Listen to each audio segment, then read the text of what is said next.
সামাজিকভাবে ছাত্র রাজনীতিকে কলুষিত করে ফেলেছে। ছাত্র রাজনীতিকে এমন একটা জায়গায় নিয়ে গেছে তারা, সাধারণ ছাত্রছাত্রী মনে করে ছাত্রলীগের কর্মকাণ্ডই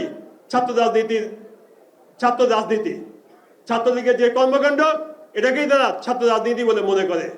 হল দখল, ক্যান্টিন দখল, গেস্ট রুম কালচার, নির্যাতন, মাদক ব্যবসা, এগুলোকেই ছাত্রলীগের কর্মকাণ্ড ছিল এবং এগুলোকেই সাধারণ ছাত্রছাত্রী মনে করে এগুলোই ছাত্র রাজনীতি। কিন্তু ছাত্র রাজনীতির সংজ্ঞা এটা নয়। ছাত্র রাজনীতি হচ্ছে মেধাবীদের সংগঠন, মেধা চর্চার মাধ্যমে দেশ গঠনে সামাজিকভাবে সবাই ভূমিকা রাখবে। এখানে কোনো মাদকের ব্যবসা থাকবে না, হল দখল থাকবে না, ক্যাম্পাস দখল থাকবে না, প্রত্যেকটি শিক্ষা প্রতিষ্ঠান ভীতি রাজ্যে পরিণত হবে না। প্রত্যেকটি শিক্ষা প্রতিষ্ঠান শিক্ষকদের সাথে করে নিয়ে শিক্ষা প্রতিষ্ঠান যাতে সুন্দরভাবে পরিচালিত হয় সেইভাবেই আমরা ছাত্র রাজনীতি পরিচালনা করব এবং মেধা ভিত্তিতে আগামী ছাত্র রাজনীতি পরিচালনা হবে এবং প্রকৃত ছাত্ররাই ছাত্র রাজনীতি করবে, এটা হবে আমাদের মূল মন্ত্র। সুতরাং আপনারা খেয়াল রাখবেন, কোনোভাবেই ছাত্র রাজনীতি যাতে কলুষিত না হয়, কোনোভাবেই সাধারণ ছাত্রছাত্রী যত ছাত্রলীগের মতো আমাদেরকে মনে না করে সে ব্যাপারে আপনারা সচেষ্ট থাকবেন, খেয়াল রাখবেন। পরিশেষে আরেকটি কথা আমি বলবো,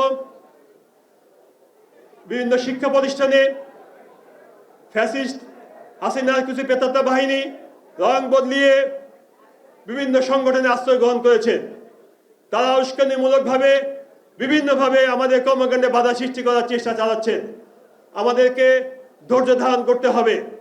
সকলে ধৈর্য ধারণ করবেন, সহনশীল থাকবেন, কারো প্ররোচনায় পা দিবেন না এবং সকলে ঐক্যবদ্ধ থাকবেন, যাতে ফ্যাসিস্ট হাসিনার কোনো বাহিনী, কোনো গুপ্ত বাহিনী, কোনো বৈষম্য বাহিনী, নামধারী কোনো বাহিনী কিংবা সাধারণ ছাত্রছাত্রীদের নাম ধারণ করে তাদেরকে ব্ল্যাকমেইল করে আমাদের কর্মকাণ্ডকে যাতে ব্যাহত করতে না পারে।